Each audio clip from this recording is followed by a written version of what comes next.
give you a microphone now. I'm going to empower Peter Paget, the power of voice communication across the Atlantic Ocean and everywhere else. You want to hold up that? You want that? This is Kerry Cassidy from Project Camelot. I am about to go live with Miles Johnston and Peter Paget at the BASES conference. This is going to be a somewhat experimental situation, so bear with us. And we're going to be trying to connect everyone and show everyone what's happening. So let's see if this works. Okay, Kerry Cassidy, welcome to the BASES Project Conference. We're in record here.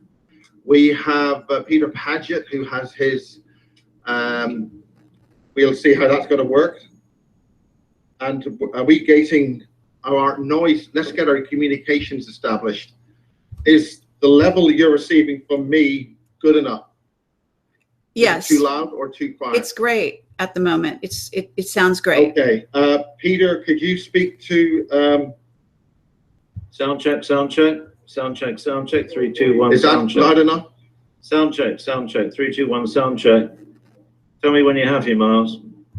Kerry, can you hear Peter? Yes, I can hear fine. Thank you. Okay. Is his audio level? What's the level in the room like? Okay, Miles? Yeah, the level of the room is okay. Yeah. Okay, well, Kerry, we are in record here, and we will give you as host in your show. So we will be an outside source to you, okay? Yes, and I just want to say that we are now live over my YouTube channel as well and broadcasting from there. So we have an audience already gathering. So you guys are getting some live broadcasting happening right now over the internet. And right now you are in high definition on the recorder here and looking fantastic. Thank you very much.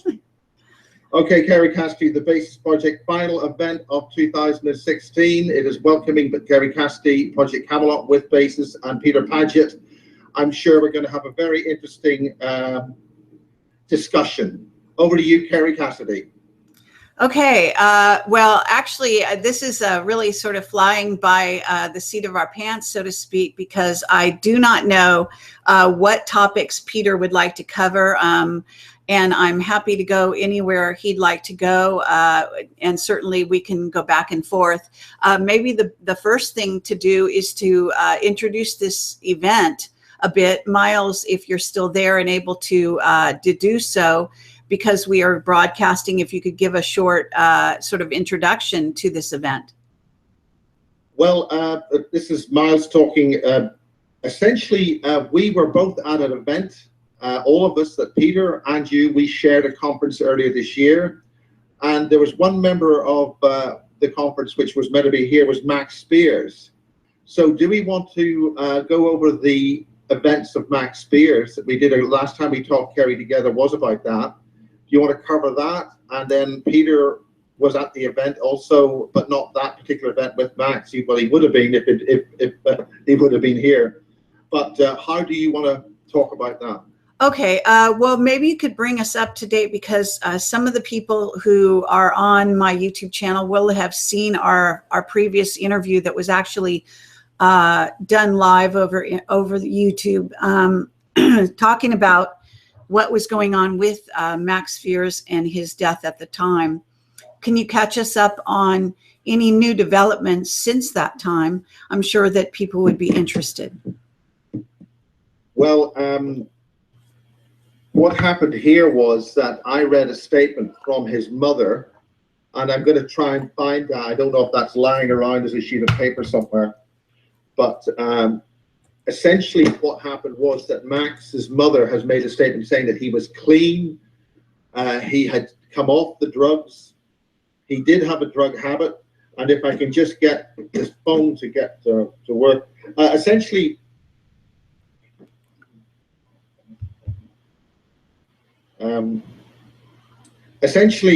Kerry, I'm speaking off camera here, do it at the controls. Essentially, and I'm going to fade you out, so we're getting a bit of woolly gating how around there. So what was happening was that if there's a sheet of paper lying around near the podium somewhere with the statement from Vanessa. Vanessa made a statement. Okay, you got Vanessa. Perhaps you could summarize, Miles. That might be more expedient. Okay. She gave me a specific statement to read out, and oh, it's very hot here, Kerry, and touchscreens. Okay, that's a rare occurrence in England, as it is. Okay, just for the sake of your audience, this is a statement from Vanessa, Max Spears' mother, to be read publicly, and it is this. This is hard, phrasing things while we are in the thick of a major investigation. Max was clean. He spoke openly of his battles with addiction. I spent the last 2 years seeing him daily in Broadstairs in Canterbury. He was clean of drugs. Fact, exclamation mark. He was also clear of all medication. I saw a doctor with him for checkups. He invited me to go with him because he often suffered with stomach issues, which is an important issue about the black substance which he vomited up prior to his death when they still refused to take him to hospital. Something catastrophic happened in Poland. No autopsy results at all yet. Now, this is only a couple of days ago, and as far as I'm aware, he's had an autopsy being conducted on him now here for the last 3 weeks. No autopsy results yet. He spoke with me daily from Poland and even said to me the names of people I should keep away from as they are dangerous. He told his very close English friend here in Canterbury who to keep away from me if he should die. That's if Max should die. He knew he was the focus of some significantly dangerous people. He feared for me and his brother and sister. He was speaking openly, naming names, and naming names. I've lost myself on this. It was as if he dropped his guard because he felt he had to speak out. He believed firmly that we are extremely close to the end of life as we know it. And that's it, Miles. Can you say this? Are you happy to do so? And I'm happy to say so. And I know Peter Paget, in his presentation in Warminster, did say, at least twice, Peter, we do not have much now left. So perhaps that could be the subject of our conversation the next few moments. Okay. Why don't we introduce Peter Paget to the audience for those people who are not familiar with him? That would probably be a good way to go. Also, Peter can introduce himself, or you, Miles, can do the honors. Well, Peter's on the podium in front of the camera, and he's dressed very well with his school tie. And Peter, it's over to you. First of all, I'd like to thank Miles for his tremendous efforts over this weekend, and my dear chum Kerry, and all of you people in America, all you lovely people, the people in the audience who have come considerable distances to be here. We have had a lot of disruption due to the changes, and Miles has been magnificent in overcoming those. I never met Max. I have no knowledge of the case, so I cannot comment on it. And even if I did, it would be inappropriate while an investigation is underway. My only understanding is that there is an investigation underway, but I cannot comment on it, and I have no access to the data. However, over to you, Cassidy. Where do you want to start? Okay. Well, like I said, give yourself a little background so that people who are not familiar and have not yet seen your lovely presentations from my conferences at the UK, one of which is now available on my Vimeo channel, the one in Watford, which is where you were speaking. And so they can go there after this broadcast if they haven't already, and for a very, very low price, be able to see you at less than a price of a latte, I'm sorry to say. But the internet being the way it is, we wanted to make sure that there was no barrier to entry for people to be able to hear what you had to say, so, or any of our other speakers. So could you introduce yourself rather briefly and say something about your intelligence background and so on? Thank you. Well, first of all, you can find me on Facebook, which is a new endeavor for me. I have an IT expert taking care of this because I'm a bit of a dinosaur on computers these days. Although I do have a degree in computing science, but we had punch tape and we didn't even have VDUs in those days. You can find me on Peter Paget Disclosure and also Peter Paget on Facebook. You can contact me on email, Peter, P-E-T-E-R, Paget, no space, P-A-G-E-T, 2012 at yahoo.co.uk. I will answer every one of you if I can within 24 hours. I'm available for advice, a bit like the Queen, advice, encouragement, and warning. My background is classified. I don't exist. I officially don't exist. They tried tearing up all my paperwork anyway.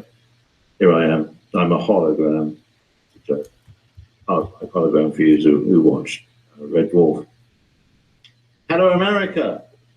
We're here in this village of Pewsey, which is in Wiltshire, near Crop Circle country, which is magical country. You should try visiting it sometime.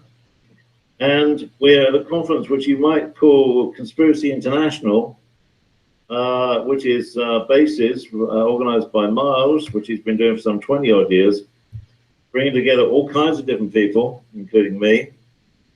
I don't claim to be the weirdest of them all, but I'll try. You must excuse me, America, for my English sense of humor. It's not said in a malicious way. It is just that I see the funny side of everything, because if you don't laugh down here, you would start crying. We've got less than 150 people in the audience today, and I will claim that we're not on live television. This means we are compliant with the OSA, which is the official secrets act to which I'm compliant and respectful.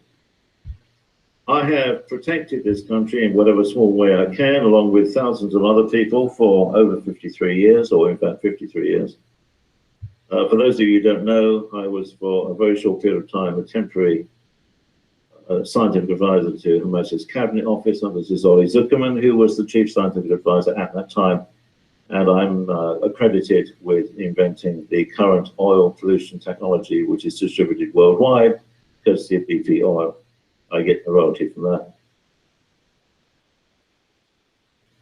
I gave that to Zolly. And that was to clean up oil spills, was it not? It was a floating dam system, and it was also a cleanup barge system, which they then further developed. It was extensively used and has been extensively used in every single oil spill from the date that it was invented, which was courtesy of a tanker called Torrey Canyon, which went on the rocks down in Cornwall, which is to the west of England.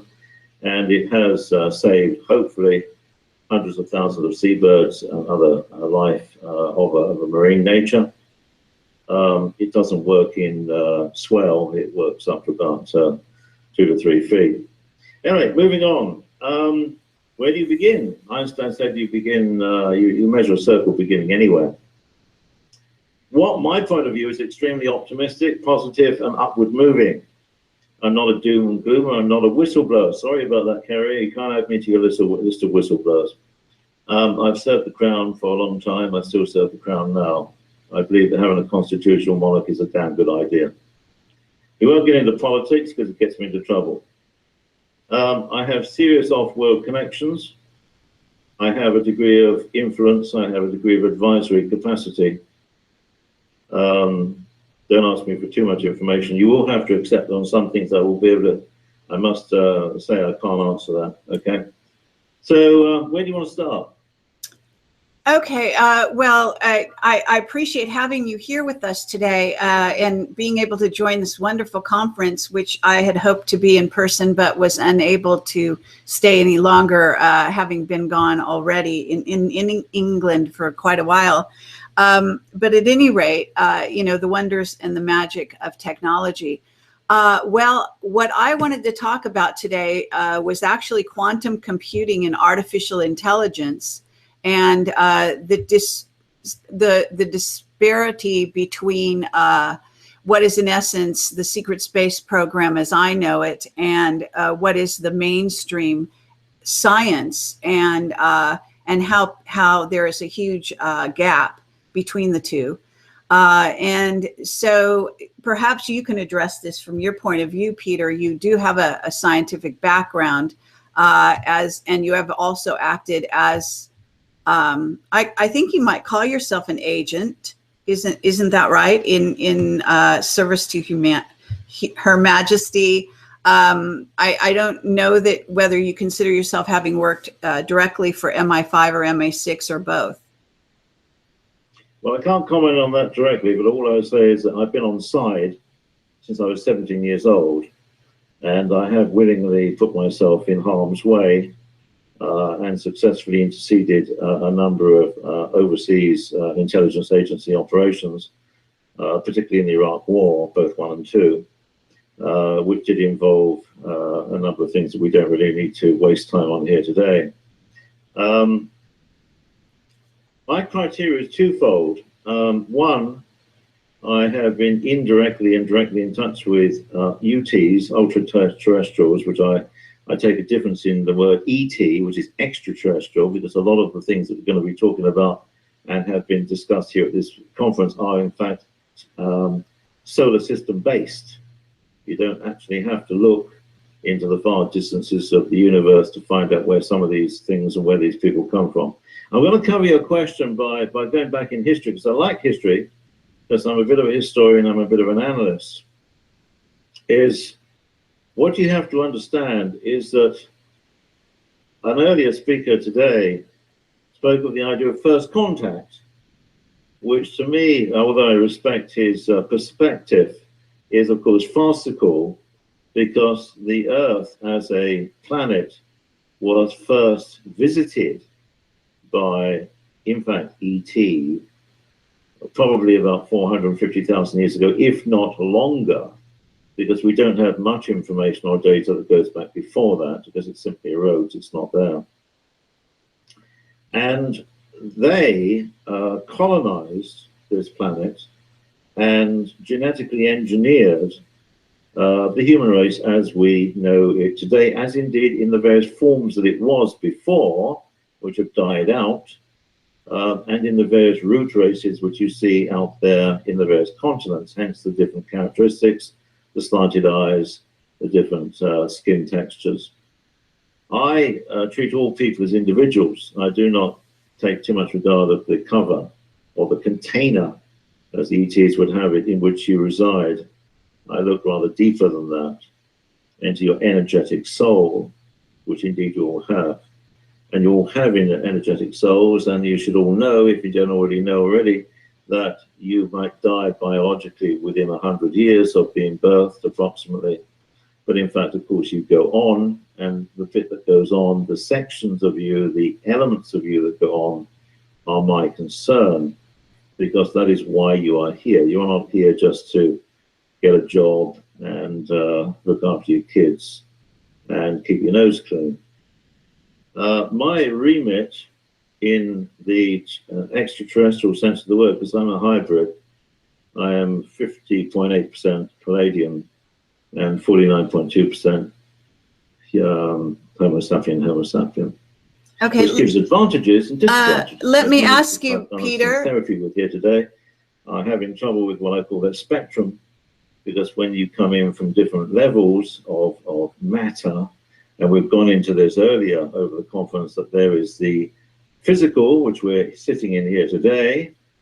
There's the next level, which has been dubbed the astral, which is a word I don't like, but it's one that people tend to understand. And above that is an level called the etheric, and then you go on into various other levels. These are vibrations of matter and of time and of location. I've already commented that if you look out, you can see yourself out there in space, ahead of you and behind you in time. This has in fact been acknowledged by astronomers already, believe it or not. And indeed, if you look into the far universe, you will see galaxies at least 3 times coming in on different tracks of photon pathway, and they will be in different time as well. So your historical perspective is important to you, and so then you go from that early colonization here on Earth and working with the natural animals that had occurred here, the mammalians after the dinosaurs, which of course were wiped out a long time ago, and then the genetic engineering of the helpers, which you now call human beings, and the various variants of that to help various finer, and I use that word finer in terms of fragile beings who came here who could not so easily cope with the pressure, the gravity, and the basically other difficulties of the planet, because it was very primitive at that time, still primitive now. Joke. So, expect you to laugh now then. So, Peter, can I ask you a question? Go ahead. You say you're something like 52% Pleiadian. How do you know? Have you had your DNA tested? Now that's classified too. It is on record. I wouldn't worry about things like that. I only do that in order for you to understand I do have a double perspective. I have a loyalty, a very strong loyalty to the United Kingdom, who I have great faith in. We have 1,000 years of history. My family has served the crown for over 1,000 years, and we're quite proud of that, and we have a bit of experience of doing that. And also I have a loyalty, if you wish, to what you might affectionately call upstairs, or you might want to call inside, if you wish. That there is another level which is more concerned with who you are, what you are, where you're going, rather than whether you can eat at the end of the day. And indeed, as I've discussed earlier over this weekend, you are now entering a test period when you will be challenged by yourself, by your karma, by all the things you have done or not done over the millennia. And I do mean millennia. This is the end of a great day. When I say the end, it's the transition of a great day of approximately 26,000 years. Don't get too hung up on the mathematics, by which you are all on test. You are all testing yourselves, and you will decide how and where you're going to spend the next great day and what you're going to need to redo or has been ticked off. Because you have to master this plane in order to do anything further beyond it. Those of you in America, particularly, you might think that you're going to jump on an ascension cloud in a few months' time. It depends on the qualification of your karma and whether you can, in fact, qualify for any kind of removal from the wheel of life, as the Chinese would say. And indeed, I don't particularly want to. I find this place extraordinarily interesting. In fact, if you look at ETs in their physical presentation, a lot of them are moderately boring. I find the human race and the human civilizations a lot more interesting than the various ET groups and their agendas coming here. I have to say again, working to the word UT, ultra dimensionals, or UD if you wish, that a lot of the things you're dealing with here in this conference, and indeed on your channel, Cassidy, are resident here. They are not necessarily from any distant star. They have been here for a very long time. And moving on in that theme, that because the original civilization that came here did have interdimensional capacity and interdimensional understanding and technology, which is pretty much beyond the remit of where conventional science works today and confines itself into that very limited understanding, that they were working ultra-dimensionally as well as physically. They did, over a long period of time, produce a very large number of megaliths and stone structures, pyramids, obelisks, other things, much of which is still completely misunderstood or has so eroded in its technical bits that were added on to it that you have no idea. It's a bit like taking a, take a sort of a Mac Air, right? Mac Air lap computer, and say you left it for a long period of time, we're talking thousands of years, such that a lot of the electronics and interior eroded and vanished just by natural erosion. And you're left with a case, and then perhaps a bit of glass, which has a long life too. And you're trying to figure out what the hell did this thing do if you found it, say, 10,000 years after it was made. But all of the clues as to what it really does are gone. They have been oxidized. They have been leached away by nature. Now, moving on to that, which is useful, and stop me anytime you want to chip in, Kerry, is there have been a number of so-called crashes on this planet of craft, which were assumed to be ET. Some of them were, most of them were, some of them were not. And my previous speaker, who was discussing some of the 1930s development, principally in Germany, I'm sure gave some information on that. That some of these craft were nuts and bolts and produced here, and indeed are still to this day. However, there are some of the crashes, it is to my knowledge, were deliberate. The human race, as I've tried to do, is very resistant to change, very resistant to innovation, especially if it endangers cartels, corporations, and the established order, business as usual. So, as per the fact that you had, courtesy partly of Nikola Tesla, a lot of access to free energy and all of that, won't go into the details of that, many years ago, that was suppressed. Many inventions have been bought in and suppressed, which would endanger the oil cartels and the shareholders of those corporations and other corporations. My own family makes money out of this stuff, I shouldn't complain. And so you are left with, as you commented on, and this is where we're going with this, a two-stage, two-level civilization with a huge disconnect, let alone the complication of ET, UD, ultra-dimensionals, which, you know, makes it very complicated for you to understand, because to the general public, and I'm sure there's not many general public between your channel and the audience here, most of you have had some kind of reading and exposure to this data, that you get a general classification of UFO, which is virtually meaningless, which means something you haven't identified. But it covers a whole range of different phenomena and craft and origins. Some of those origins are here and have been here because the original civilization, after the film, as it were, after the film Forbidden Planet, which I encourage you all to take a look at, very early cult film, and is full of coded messages and very in plain sight data, that the original civilization which came here entrenched itself all over the world, not just in what you call Atlantis, which was a name invented by Plato, all over the world. Some people call it Lemuria, some people call it Mu. It doesn't really matter what name you give it. Names are designed to stop you learning, not to give you information. And it was very pandemic. That means it's everywhere, and we're there for a very long period of time. It then suffered after the catastrophe on Mars, which we're now documented as by the scientific data, was a major catastrophe. Difficult to date. I'm trying to get out of the data the respective short half-lives of the thin covering of radioactivity on Mars. Thin covering, so it's not coming out of the soil, and the other radioactive decay products, which only are produced by atomic explosions. So there has been a conflict on Mars in the deep past. Indeed, one of the Indian satellites seemed to record an atomic explosion on Mars as recently as 2014, which concerns me deeply. However, moving on.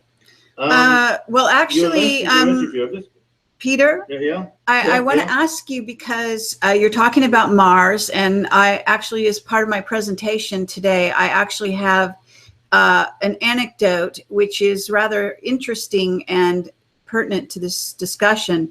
I had a whistleblower contact me who worked at basically an underground base in Texas.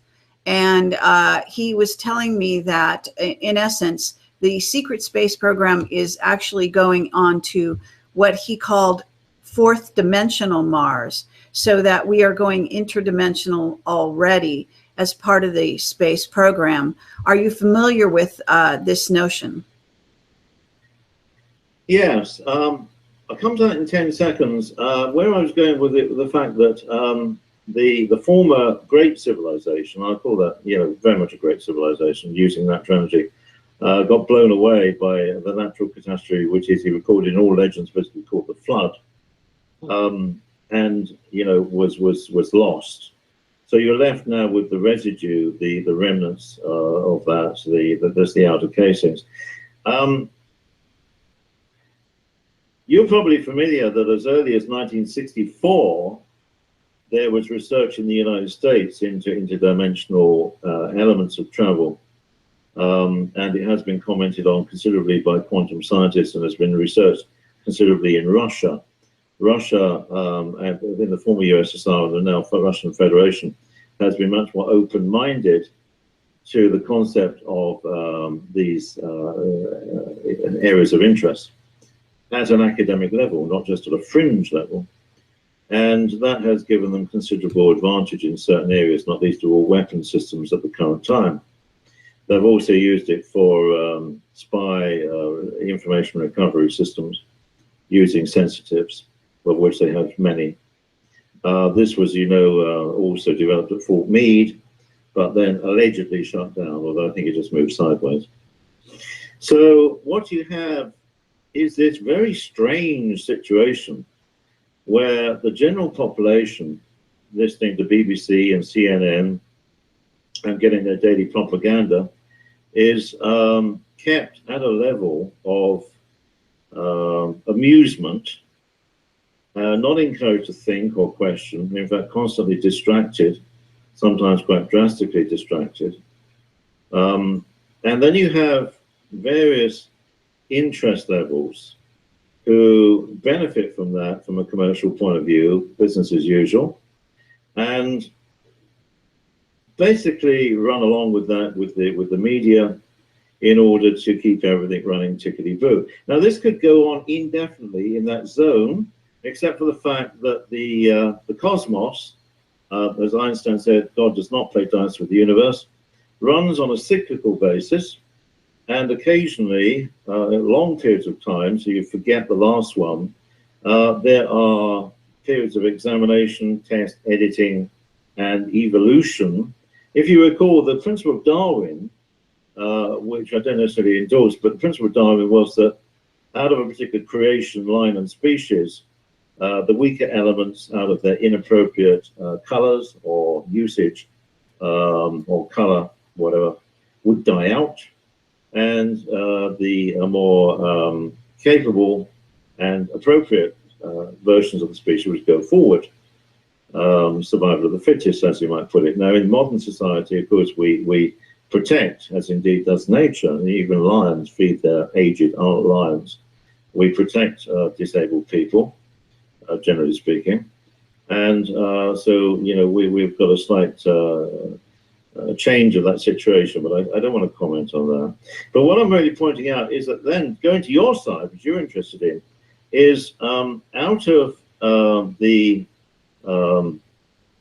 work of the Germans, principally in the 1930s, and all of that which was covered by my former speaker in great detail, I'm sure, we have the fact, which does seem to be a fact, much to the surprise of people, including me, when I first learned this, that the Germans were developing anti-gravity machines prior to the Second World War, and never, fortunately, developed them into a military platform other than for surveillance and reconnaissance, because they were principally quite light, and they were self-contained in their field system, so you couldn't readily mount a gun on them. I would suggest that the photographs of German UFOs with an iron cross on the side and a gun underneath probably are not genuine. It would be incompatible with the drive system, because you have to have rounded surfaces, otherwise you will spray off electrostatic energy on any point structure, which is why most UFOs are rounded. When you go inside them, they're very rounded. There are no point structures.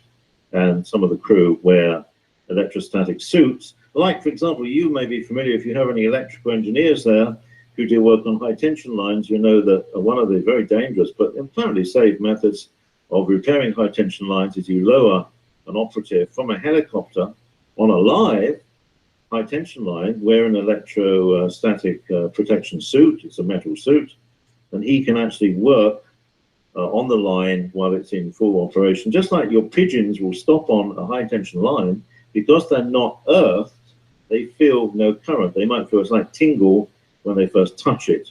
And in fact, the only reason why they wear those suits is to stop that initial burn. Like when you get out of your car and it's a very dry, hot day, you might feel an electrostatic ping because the car has become charged. And as you earth that, you feel a shock. And when something is changing polarity or changing voltage potential, it will give you a temporary shock. So anyway, cutting to the chase, yes, there does seem to be now, because we're recovering a lot of data here, a terrestrial-based secret space program, as you put it, which appears to run in parallel to the officially announced and photographed and documented NASA and Russia and India and China programs. You never hear much about the India and China programs over here on the BBC, but they've got very, very advanced programs now. And I did work with Colonel Ed Mitchell for a whole year in Florida, and I can tell you, despite all of the conspiracy theories, that they did go to the moon. And 50% of those astronauts who went on those long missions are suffering quite badly from the radiation exposure at that time. But NASA, and this is no great secret, but I think I'm doing NASA a favor by saying this, NASA at the time was engaged in a huge public relations, indeed the whole of America was engaged in a huge public relations exercise with Russia over the predominance of their efforts in space. And of course, the Americans, needing belt braces and bits of string, did produce a very well documented portfolio of photographs, which were shot on the ground in perfect color balance and framing to be released at appropriate time of their efforts on the moon. And the moon ones are the fuzzy ones. The sharp ones are probably done in Hollywood or out in the desert nearby. And they, of course, they're catching the blowback from that, because now people have worked out, well, hang on, the lights are wrong, the shadow is wrong, and we can adjust the background contrast and actually see the studio walls in the background. So that's well, Peter, they just said, yeah, well, we were in competition with the Russians, so we get into a few PR shots, but we did actually go. But Peter, do you? Over to you, Peter. We have a whistleblower who states that yes, indeed, we did go, but in fact, we had help, as he puts it. Are you aware of this? Yes. Okay. I think we had surveillance. I mean, from the contacts who came and spoke to me when I was over there, I know that we had escort.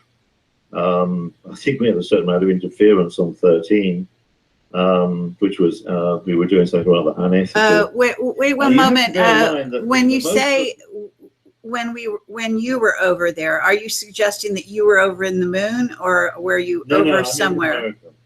I've been in America. Oh, all right, fine. Yeah, sorry, I should have clarified that. My apologies. Yeah, I think we definitely had escort because the human race has had oversight from a number of different elements for a very long time. I mean, there was, after the disaster, which you call the flood, a long period of time when things were pretty chaotic, about 4,000 years, when things were very chaotic, and then other civilizations started up again, Sumeria being probably one of the first, and Egypt, of course, of which you all were aware, was a very long dynasty, series of dynasties, some 3,200 years. And they got a lot of help from mentors and engineers and other people who decided to give them a bit of a shove to get them going again. Then you come through to a series of periods of history when things were principally on the back burner and the human race were just a resource. And we have to cover this thorny subject of the fact that part of the human race agenda, let me put this in a different clarified way, part of the human race's purpose to some ETs is as a resource. You've already had in this meeting here the indication of large cylindrical craft coming down over lakes of Ireland, where the water is pure, it's fresh water, picking up large quantities of water, because water is a great natural resource on this planet, and they were picking up fresh water and taking it principally to the moon, because if you look at some of the close shots of domes on the moon, you see the green inside. Well, green things don't fly, don't grow without water, and there's no point in extracting it from the moon rocks when you can just come down here and get some. It's cheaper. So, yeah, they don't even have to pay Thames Water, do they? That's an in-joke, because we pay a lot for water over here. So, anyway, cutting to the chase, over a period of time, the human race was, and their animals, a resource of enzymes, food, resources, helpers, that's basically spelled slaves, and that carried on for a while until you had something which started off with the Renaissance and then the Industrial Revolution, when it was decided by somebody somewhere that it would be a nice idea to educate these people down here and take them to the next level, one of the former levels, but a different level of civilization which had occurred before. So there was no attempt to reinstigate the original natural methods of energy production. In fact, quite the contrary. And in fact, as you probably gathered, if ET wanted to make contact with you, they could do it tomorrow. There's no problem. If they're not making contact with you openly, there's a bloody good reason. And the reason is that it serves their purpose in the main, not to make general contact. Although, in certain selective ways, contact has existed for a long time. We won't go into the stories about Eisenhower and the meetings in the desert and what have you, because they're very well known. I don't want to go over old ground. Out of that, unfortunately, particularly the American administration, I'm not anti-American, I was pro-American for a very long time now, but to sit on the fence, I'm pro-everybody. I think that, the planet has to be looked at as a whole, rather than having silly nationalistic divides. I'm not a globalist either. But, division is not helpful in any political or geopolitical sense of the word. But that doesn't mean to say I'm anti-democracy. I'm very, very democracy.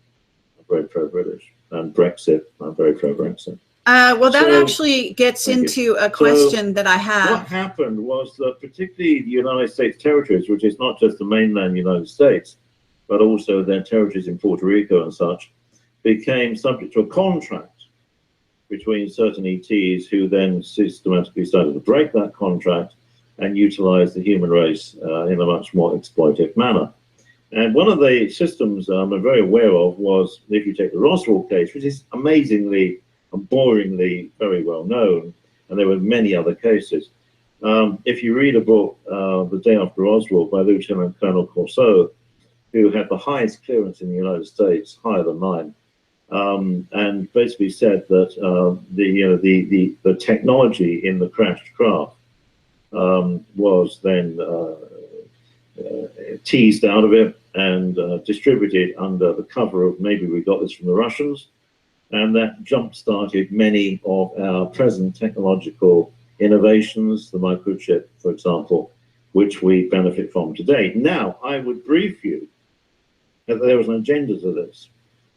If you are a few hundred people and you are coming to a planet which at the present time is 7 billion, they say, there's no accurate figures on this. At that time, it was considerably less than 7 billion. And you're looking to either A, educate that population, or B, utilize it in some more utilitarian way. You can't do it if they're still dealing with sticks and stones. You can't do it if they're still riding around on horses and sending messages by carrier pigeon. So you have to introduce a technology, and Miles will understand where I'm going on this. Miles is our big technical man here. Is that you have to introduce a technical system which is beneath you as a culture, and yet can be utilized to the exploitation and control and monitoring of that civilization. And when you realize you're dealing with people or entities who live a lot longer than you do, a lot longer than you do. So to them, 50 years is no big deal. 150 years is still no big deal. The entities I'm familiar with live at least 450 years biologically, and the etheric entities live over 10,000 years before they translate into another thought form. I'm using that word to give you that. There's an energetic thing. So what I'm saying is some of that seeding by which anti-craft, which was so derelict and out of date that they were inappropriate to the flight patterns that were consistent both medievally and prior to that time, were crashed and recovered. And I'm not being xenophobic, the monkeys went in there and took away all the toys and started developing them for themselves. Hence, you now have the internet and all of these other innovative systems supercomputers, which I'm a bit familiar with, which even as we speak here at this very minute, are monitoring every word, and indeed are monitoring every single cell phone in this room, every single communication. Your emails, telephone calls, texts have been monitored for years, every single word, not by people, by supercomputers. And then if you introduce them, if we play a game here, Cassidy, plutonium killed the president, what's the Queen doing tomorrow, bombshell in London, any other key words, we've already got some attention. The computer's flashed up at least 3 levels now. If we go on, we can get up to level 15, at which we get an operator. We used to play this game, then we give them recipe of the day. I got a memo about this. You're wasting people's time. Stop it, Peter. But you see my point. Now, people worry about this. They worry about privacy. They worry about, my God, they know what time I go to the loo. I saw a film presented by the American Army on one of their operations, and they actually flagged that they were monitoring this particular terrorist group by drones, which can stay up there for about 12 hours or more, you know, just wandering around very quietly. You should be able to see them, but most people don't. So, and they had worked out when this particular terrorist went to the loo, which he did on a very regular basis, good lad. And on that morning, he had a big surprise. And he didn't wake up after he had done his business. I'm not going to be too graphic about that, but you get my point. There's an obsession in surveillance about getting to know your patterns. And Amazon, as you know, probably has the biggest file on you. They know all of your buying patterns from your credit cards. They know what you're going to buy for your kids for Christmas before you do. And they've stopped it. Got it made in China. Got it made in China. I'm not going to go on that one, but you know where that goes, right? God bless America. Get some of your manufacturing back. Now, moving on. So what I'm saying is, dear Miles, who I have Barry is a huge friend, yells and screams, we've got to stop this stuff. We had a thing in this country when, several hundred years ago, well, not that long ago, when we were weaving, and we were building weaving machines, mechanical machines to help weaving, and so there was a protest, and the machines were broken because this was going to take work away from the seamstresses or the other people who were doing that. Well, we're in the same situation now. You have this technology, it is out there, you can't stop it. All you can do is interact with it, and here's the secret, because I've worked with it. When I was at Birmingham University, English Electric KDF9, which was third after Bletchley, I discovered you could interact with the bloody machine. It was very slow, and you put a program in, run for 8 hours. This thing was bigger than this room, would do less than half of your cell phone that's in your pocket. And we had 2 engineers sitting in an anteroom drinking coffee, waiting for it to break down, which you did on a regular basis. And I'd be sitting at the control test. I was third in charge of this beast. That's what we called it, the beast. They had monitor digital lights. Well, they weren't digital. They were all little bulbs in those days. And they flashed and flashed and flashed. And of course, when they stopped flashing, the thing had crashed, hadn't it? And I would be reading the Times because I had nothing better to do that day. So wait for this damn program to crash. And I'd look up and I'd think she's gonna crash now, and she would crash. Now, was that me interacting with the machine, or was it the machine interacting with me? I don't know. Uri Geller could do the same thing. And one of my previous wives, and I have been married, but not quite as many years, King Henry VIII, could do this. In fact, she couldn't even go. Good God, Penfold. Right, okay. She could actually crash computers. She couldn't have a computer. She couldn't go into a supermarket without walking through the sensors in the door and setting the damn things off, which is very embarrassing when you try to explain. I haven't nicked anything. I've just got a very strong auric field. Now, your auric field is about 40,000 volts. You can see it. Lots of people in this room can see it. I can see it. I can even show you photographs of it, real photographs, not just Mickey Mouse photographs. I've got some back there. And it is another level of your being. It controls your physical being. Now, yes, the Russians and the Americans and various other people, the Chinese as well, have got into all of this stuff with some degree of expertise. Conventional science is scared shitless of this because it can't define how it's done. In fact, Edgar Mitchell said to me, we know it exists, but we don't know how it works. We don't know how it works. What's the medium of transmission of telepathy? I remember him saying that to me specifically, almost in those exact words. How does telepathy work? You know, we're talking about radio waves, neon and microwaves, but how does telepathy work? We know it works. When the astronauts were going to the moon and they came back, he said to me, we weren't ready for this. We were test pilots.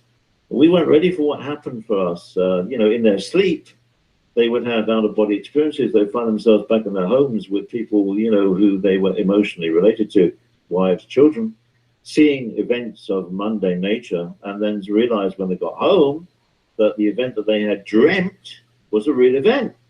They had come out of their bodies energetically, gone home, spent time with their wife and children, they couldn't see them, and then gone back and just thought it was a dream. Some of you have, I'm sure, very interesting dreams. Anyway, okay, moving on. Peter, What do you ask me now? thank you for all of that. I want to say that it is a very interesting time right now, and we do have evidence in the form of some recent talks, or relatively recent, by, for example, a person named Geordie, and his last name is Rose, and he owns this company, I think it's called D-Wave, and he's talking about quantum computers that are going to be able to, he thinks, in the future, and he was talking at this time, I think 2015 or even maybe 2013, going to be able to duplicate humans, which is very interesting. But the trouble is that we already know that this is going on in what I call and what is known as the secret space program already. So here you have a brilliant man. He's got a very sophisticated company and apparatus. You know, this machine, he calls, actually, it's a kind of like a fridge, and operates using the quantum chip, and basically is able to, well, quantumly compute in incredible amounts of information and data, etc. Then you have John Searle, who is a fascinating individual, and we interviewed many years ago in Britain, who is now looking at least 10 and maybe 20 years younger than when we first met him, may I say. And interestingly, now I believe is a professor at UC Berkeley. So he is talking about consciousness, and that computers simply do not have consciousness, which does relate to this notion of how does telepathy work. So do you want to comment on any of that? Because we've got very big gaps here. Let me just give you some reassurance and dispel some of the paranoia which is out there. E.T. made human beings in their present form and in other forms quite a long time ago. Human beings are very efficient biological beings who do all kinds of interesting things and can be quite clever, some of them. You don't need, and you would not want to replace human beings just because you had a capacity to make a machine which could duplicate some of the functions that a human being can undertake. These robots are useful in difficult environments. I'll give you an example. In Fukushima, where the radiation from the accident is so high, a lot of that cleanup is being done by robots, if it isn't being done by young Japanese men who are brought onto the site for 3 or 4 days, over which they gain a whole year's radiation exposure. Radiation builds up on a cumulative basis. What I'm pointing out to you is, despite the paranoia, there is no intention nor any economic argument that one would replace the human race with robots. You can augment the human race with robots in the same way that you augment your daily life with laptop computers, who can do calculations much faster than you can in your head, and indeed gives you power to your elbow. It is a miracle, and a miracle maybe a why, that China has recently built 3 factories, plants, that our production plants almost totally automated and have just a few staff, when in fact China has something like 25% of the world's population and has them at very low cost labor and very compliant. So why would you bother to spend money? Because it can't be an economic argument, because these factories would cost more to manufacture than having a couple of thousand compliant workers. But the point is that human beings, and indeed upstairs, downstairs, also like to have everything as a capacity. You know, I've got so many computers in my house now, it's ridiculous. Most of them sit in cupboards collecting dust because in 18 months they've gone out of date, and you want the latest thing, which you're told you've got to have, otherwise you're a dinosaur. And indeed, you're not compliant with the latest programs. Miles has had program problems today because certain things came in on the wrong program. My point is that theoreticians love to scare you in saying, oh, you're hapless, hopeless human beings, I can build a robot that can do better than you, and all I've got to do is change its motor every 5 years, and when it's finished, you know, like on Star Wars, it can be picked up by a great big grabbing machine and broken down, and we can nick the gold out of it. And you know, I'm being sort of vaguely right. But actually, Peter,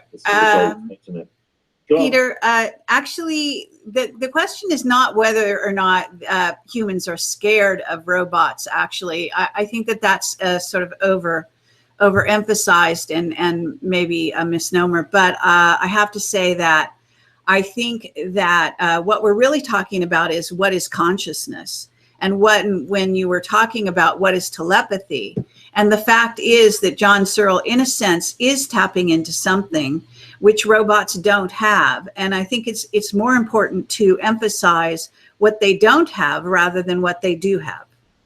All right, well, sorry, Peter, if you just hold a second. We've got 15 minutes to clear the hall, so we must come off at the bottom of the hour, Kerry, and that's our time. That's at 1:30. 1:30. Yeah, I'm working strictly Good. to that. No, just so that Kerry knows. Yeah, okay. Okay. Kerry, Okay. we've got Continue. 15 minutes, okay? Yes. Yeah, I'll work strictly to that. I used to work for the BBC. We used to work to the second mile, so no big deal.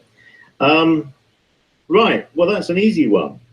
God did not fart and create the universe, did he? There was no Big Bang. What a silly idea. The universe was always there, always will be there. It's continually becoming more complex. The basic energy in the universe is what the basic energy is. The energy at the finer frequency is a lot greater than at this energy level of physical 3D. Consciousness occurs pandemically, we're saying for the sake of argument, for simplicity, throughout the galaxy. Let's take the galaxy as an intelligent entity in its own right. Say like a jellyfish, not dissimilar in form, right? And every cell of the jellyfish knows what it has to do and where it has to go and what organ it's a part of, as indeed is it in your bodies. But let's stick with this nice paradigm of the jellyfish and the galaxy. So let's assume that in that complexity, the jellyfish has an evolution of primary to complex evolution, which you will find I will maintain throughout the universe, is that the, well, it depends where you want to start. Spring, summer, autumn, and fall. Sorry, it's what? Spring, summer, fall, I'm trying to be American here, and winter is cyclical, and everything is cyclical.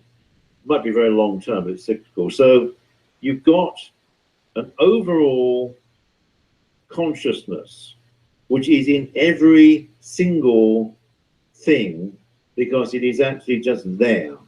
You could argue that it all exists at a point, and everything else is purely a vibration. That's another way of looking at it. It's a bit like trying to decide whether a photon is a particle or a wave. Everything in that universe, or well, let's say the galaxy, let's keep it simple, has an address which is peculiar to itself, and has a time address as well as a spatial address.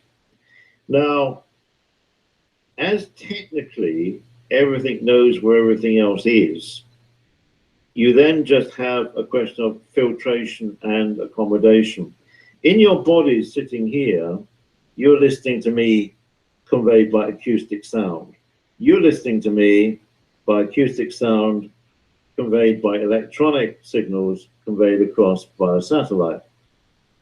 You are maybe in control of how you sit, how you breathe, but 99.999% of what is happening in you is automated within your biological system by the bacteria and the neurological systems which form your bodies, which you inherited in the same way that when a swift, which is a bird that flies very fast and nests in very high buildings, usually spires of cathedrals in England, and that swift baby, when it is pushed out of its nest by its mother, must learn to fly in about 2 nanoseconds, otherwise it's going to hit the deck at 150 miles an hour and be dead.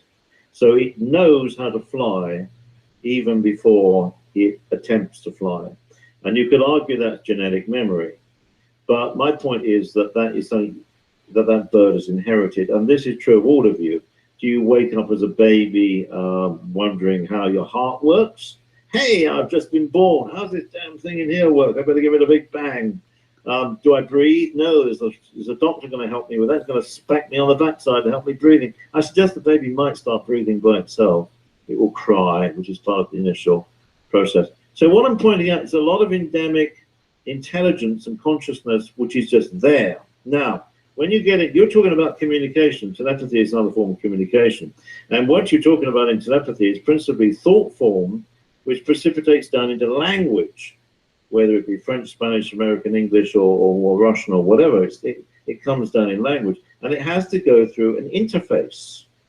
Now, some of you in this room, I know from talking to you, get noises, and you're not nuts. You get whining noises, you get whistles, you get feelings, whatever you do. Sometimes you feel them almost acoustically, and that is usually information. It's not just tinnitus. I understand what tinnitus is.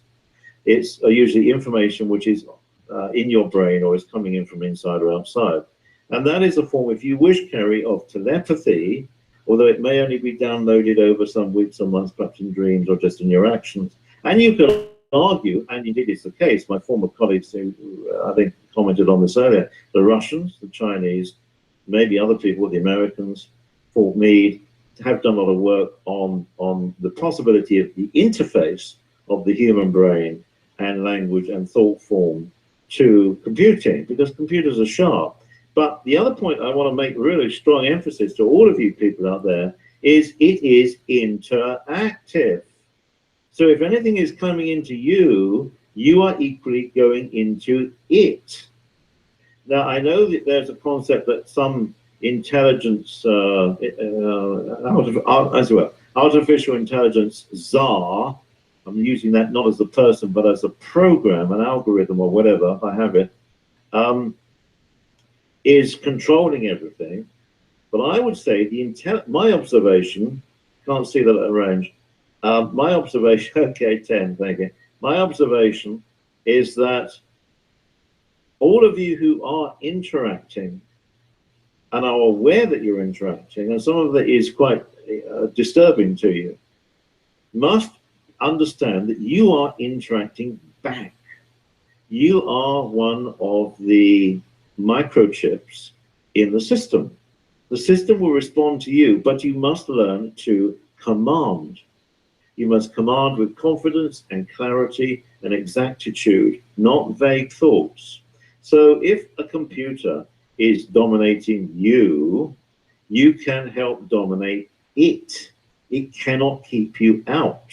They don't tell you that, because the various forces that would like you to be sheeples under the control of the 19 old men who should be dying off naturally sometime in the next few months, say no more, because the frequency is getting pretty fine now. You'll find there's a lot of people will be catching the bus over the next year, and they will have to pass St. Peter at the gates, and they'll be up there saying, top that lot up, then and say, oh, I don't think you're due with me, you're down there with the other guy. And or they'll come back for the next great day, 26,000 years. So what I'm saying, Kerry, is there's a lot of talk about what is consciousness. Yes, I would say to you, computers, even when I was working with the English electric computer, had consciousness because it was responding with me and I was responding with it. It happens naturally. Okay, well, I would argue that that's not consciousness. I do appreciate we can impact computers of all kinds, actually, certainly electronics of all kinds. You know, humans have extrasensory abilities, if you will, that go beyond what computers, at least at this time, appear to have. I interact with my computer. That doesn't mean it's conscious. So what you might say is a simulation of reality is not actually reality. It's a simulation.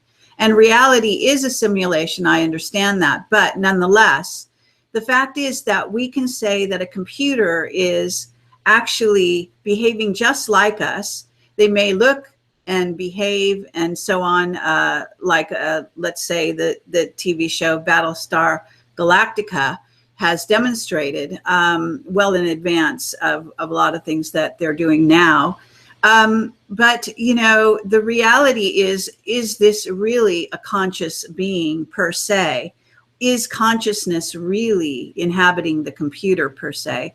Or is it something else? Is it more of a mechanistic reaction, you know, that has, like they say, it's interesting because Searle is talking about something called syntax versus semantics, and that computers in essence do not have what we know of as semantics. So they can demonstrate understanding, but they does not mean they understand. So I'll try and close this out because I know that Mars is under pressure. I'm going to agree to disagree with you, and I'm going to say that the galaxy.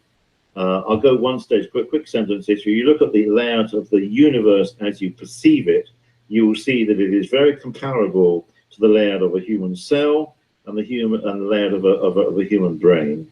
When you look at the universe, you are looking at a very big brain. When you're looking at the galaxy, you're looking at an organ. When you're looking at the solar system, you're looking at a subsection of an organ. And I would say that if you could get your head around the fact that consciousness, no matter how you define it, I don't care how you define it, consciousness is in every single thing, as I think Einstein said, there's only one electron, but it gets around all over the place fairly quickly. I'm not using the right words, but what his concept was that everything is on point.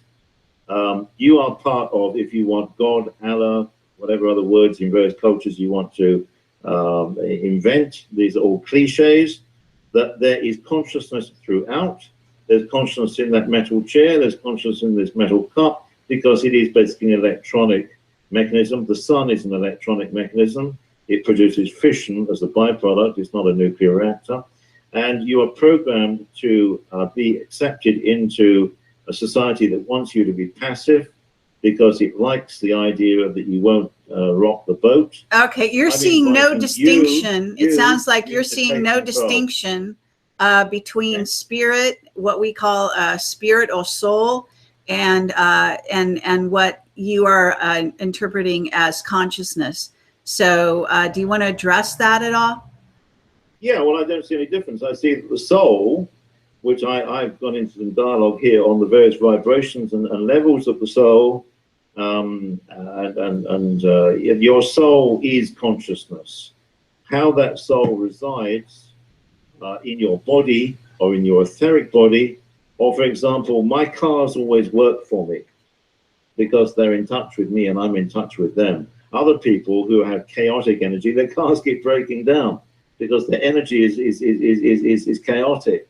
And your energy does have a huge effect on the matter around you. Energy, soul, consciousness controls matter and computers, not the other way around. I think we're going to have to love you and leave you, darling, because it's coming up to the hour. How are we doing, Miles? Where's my man? There he is. At the end of transmission, Peter Paget and also Kerry Cassidy, if you can hear me, from Pusey. Oh, I've got a mic. So, Kerry, thank you very much indeed from Pusey and the Basis Project, and thank you once again for a mutual broadcast. Give Kerry Cassidy and the people a good clap. I love you all. I love you all. Keep the faith. Keep the faith. Thank you. Any last words from Kerry Cassidy before I close out and we no, not really. Thank you very much for having me join your conference, and hello to everyone in England and at the conference there and online. We've had quite an audience here online. I hope we didn't break any of your rules there, Peter, but I think they say c'est la vie. Thank you, Kerry. And let's say you can find me on Peter Paget. Just go to Peter Paget Facebook. Have a good one. Bye. And to Kerry, it's been a great summer. A great series of events have happened this summer. Oh, could you fade Peter out? The mic one out. Right. Yes, I think that's enough from me, and that's enough from you. Good night, and God bless Kerry Cassidy. Thank you. Bye-bye. Okay, and finally, as we close Faces 2016 on day 3, I'd like to say thank you to Christine, Nicole, Miriam, Maria, Busty, Sandra. By the way, Busty's the person. Okay. Karen for bringing the targeted individuals together on the Friday. And the teas and coffees, thank you so much for Jennifer and Charlene Priestley. Thank you so much. Taz, Odin, Wild Hunt. Love you, Helen. Okay, this is Kerry Cassidy from Project Camelot. I hope you enjoyed that broadcast, and it's going to be a very interesting time going forward, and I'm glad that the computers managed to broadcast this out live. I just wanted to draw attention to a couple of things while I still have a small audience here, and let you know that I am attempting to put together a broadcast to deal with this August remote viewing of an August event by 3 remote viewers working for Courtney Brown, who apparently landed on a possible incident that could involve the death of a number of individuals due to an incoming object of some kind that hits some very tall buildings in a city-like environment, somewhere near a bay, which would indicate some kind of coast by the word bay. And you can certainly go to my website and click on the Courtney Brown remote viewing link, and you will get the link to his actual original broadcast and the viewings of those 3 individuals. I do want to say that I have invited all of them, all of the remote viewers as well as Courtney, to do a live broadcast on my channel to discuss this incident, potential incident, to drill down into where it might be. And I've also put out the word actually several weeks ago to have people who felt they had good remote viewing skills to try to zero in on where on the globe this might occur so that we could attempt to save some lives. This is an interesting dynamic when you have remote viewers viewing something that happens in the future, in the near future, that they could actually have a hand in possibly modifying in some form or fashion. Now, there's no guarantee that what they saw is accurate. It could be another timeline. There's very good evidence that we live on multiple timelines simultaneously. And anyone who hasn't read the Seth material, I encourage you to read it. It's a very old book from Jane Roberts, who was channeling an entity named Seth and was talking about multiple timelines, in essence, multiple worlds that physicists are just now beginning to realize is true. That was many, many years ago. I read it as a child, more or less. So I can say that this incident, I have gotten in touch with Daz Smith and discussed it with him briefly. He was unwilling to come on the show due to his workload. He has a full-time job and in addition is doing several other remote viewing jobs. And he did say he'd come on my show at another date. I also have talked to Dick Algeier actually via email on August 1st, and since then have heard nothing from him in spite of my several emails trying to schedule a show with him. He did agree to come on very graciously and do a show on this incident. Today is, I believe, August 13th, if I have it correct, or 14th. And I've heard nothing back from him. There seems to be something interfering with my communication with him. And I believe perhaps he's been told not to communicate further about this incident. And I can also say that Courtney Brown declined to also come on and do a show on this incident because he didn't want to so-called, I think as he said, was exploit the incident. But in the interest of saving lives, this does appear to be a 9/11 type event in the sense that it has an object hitting a number of tall buildings. And we don't know what that object is. Keith Hunter, one of the people I interviewed, has said, stated a theory, which I think is a pretty good one, that says that it could be the incoming of the Dragon capsule.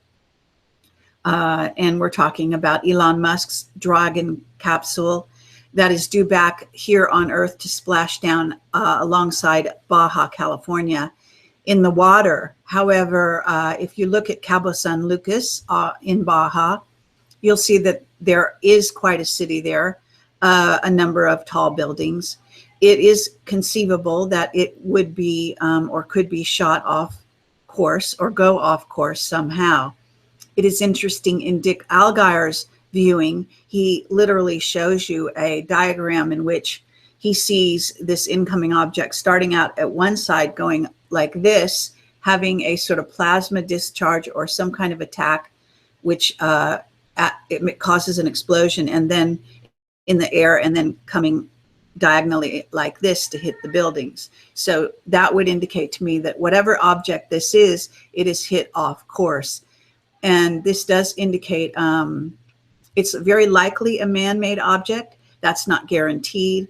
There was a lot of wordage such as molten metal in the composition of the object, according to Dick Algeyer again, and so on. So we have explosions and various things going on at this particular site, at least in as far as this viewing goes. These viewings have been going on since April. This is a project that Courtney Brown embarked on using these 3 viewers. They have had very accurate readings in advance in, if I understand it correctly, April, May, and June, as well as not sure about July. And then they actually publicized for the first time in advance of getting the actual the readings coming, in other words, rather than going to the end of August, finding out if they were right or wrong, and then making it public, they made this incident in August public before anything actually happened. And that brought the public involved, and of course, Camelot became involved at that point. Simply because there is something to be said for seeing the future and the responsibility along the lines of what that means, and that these are not just child's games. These are real incidents that these people are viewing. Now, it's a given that they could be wrong. They could have certain elements wrong, et cetera, et cetera. All of this will pan out, at least on this timeline, in some form or fashion. By the end of August, we will find this out. So I do want to let you know that Jim Mars has agreed to come on the show. He agreed and knows Dick Algeyer well.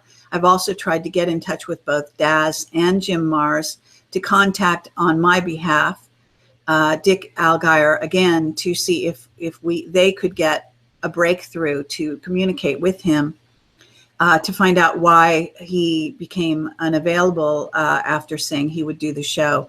But I've gotten no reply from either of them in that regard, other than Daz had agreed to forward on my email.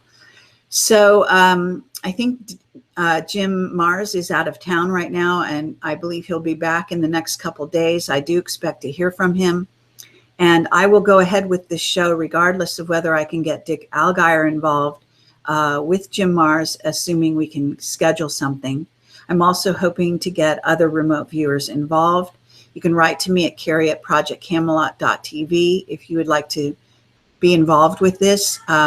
Remote viewing is, in my view, is simply one very small portion of the very wide psychic abilities that we have, that we all have.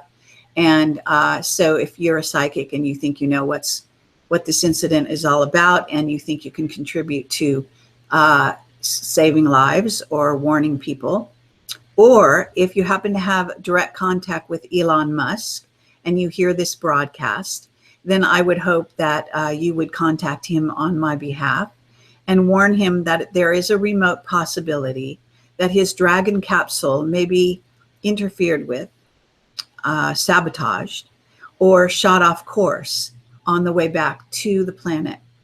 Now, one of the things that Dick Allgaier said about this incoming object is that it will be coming in supersonic speeds. That rules out what we would say conventional aircraft. It could be something like the crashing of a TR-3B or something of that nature, or it could be an incoming meteor. This was my first impression. However, even meteors can be shot. They're used in war and have been used in war between various ET races, including the sinking of one portion of Atlantis, was a targeted hit by a targeted meteor.